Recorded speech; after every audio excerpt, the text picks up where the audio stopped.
Hello brothers and sis, hello friends et bienvenue sur À vous la parole. Nous continuons notre challenge 40 jours dans le désert. Je rappelle le principe parce qu'on est au jour numéro 11 et j'imagine que des personnes vont débarquer sur la série et vont se dire mais qu'est-ce qu'il fait Dari Smile? Qu'est-ce qu'il raconte? En fait, j'ai lancé un challenge pour pouvoir faire 40 vidéos par jour.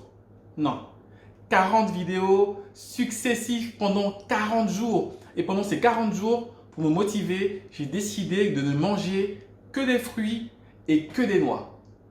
Voilà, 40 jours dans le désert, pour moi, c'est 40 jours en ne mangeant que des fruits et des noix et 40 jours pendant lesquels je vais faire une vidéo par jour pour vous parler évidemment de la parole de Dieu. Alors on est au jour numéro 11, je me sens un peu faible, je vous avoue. 11 jours sans manger de viande, sans manger de poisson, sans manger de vitamines. Je ne mange que des fruits et des noix. Et ça commence vraiment à se ressentir physiquement. J'avoue que je ne suis pas malade, je n'ai pas mal au ventre, je n'ai pas de problème de santé. Donc, je continue ce challenge. Je pense que je vais quand même faire une mini pause au 20e jour, si j'y arrive, pour voilà, me faire plaisir avec un bon plat. Et après, je réenchaîne sur les 20 jours qui suivent pour terminer ce challenge. En tout cas, je persévère, je continue et on est là pour une nouvelle vidéo. On va encore une fois prendre la parole de Dieu. Alors, on est ensemble, on continue. C'est parti pour la parole de Dieu. Dans les moments de doute, garde le sourire. Même si tu n'as pas les mots, garde le sourire. Yahweh là pour te guider, Yahweh là pour t'épauler, Yahweh là pour te sauver, Yahweh. Aujourd'hui, on va attaquer un chapitre que j'aime beaucoup, que je chéris particulièrement, c'est Romains chapitre 12. Et on va prendre un passage, c'est le verset 18, qui est vraiment un passage coup de poing, qui dit une chose vraiment puissante à tous les chrétiens, à tous les frères et sœurs. Alors, écoutez ce message et regardez cette vidéo jusqu'à la fin. Parce que le passage dit, en Romains 12, 18, « S'il est possible, autant que cela dépende de vous, soyez en paix avec tous les hommes.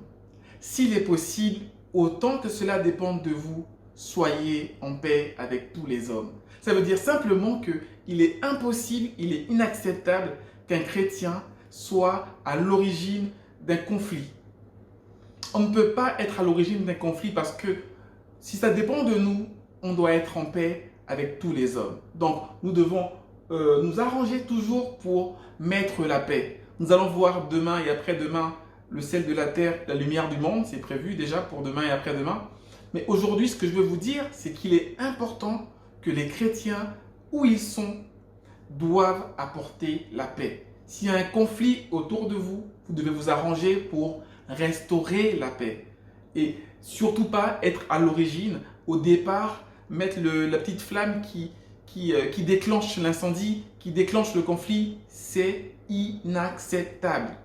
S'il est possible, autant que cela dépende de vous, ça veut dire si c'est de votre volonté, vous devez vous assurer que la paix règne, que ce soit au travail, que ce soit dans la famille, que ce soit avec les amis.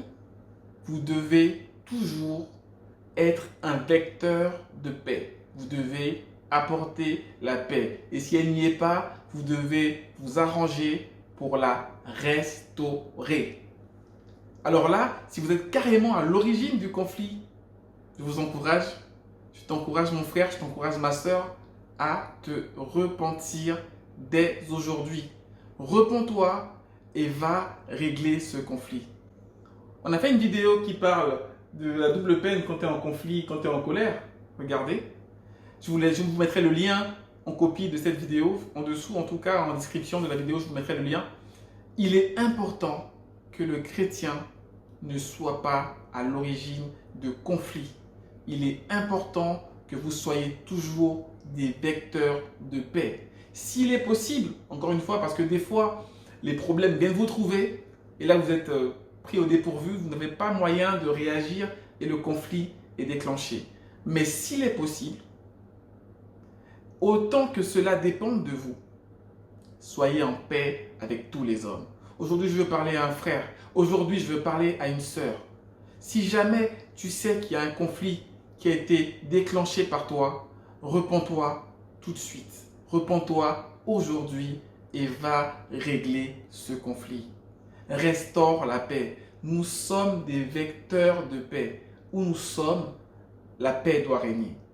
C'est très court aujourd'hui, mais c'est très important. S'il est possible, autant que cela dépende de vous, soyez en paix avec tous les hommes. Aucun chrétien ne doit être à l'origine d'un conflit. On doit toujours restaurer la paix. Je vous dis à demain pour le nouveau thème, le sel de la terre. Et après-demain, ça va être la lumière du monde. On va voir ça ensemble. Bien sûr, si j'arrive à ne pas manger autre chose que des fruits et des noix, on va être là demain et on va essayer de continuer au moins jusqu'au 20e jour. Et là, on pourra peut-être se faire une petite oasis dans ce désert. Voilà. Que ton nom soit béni, Père éternel.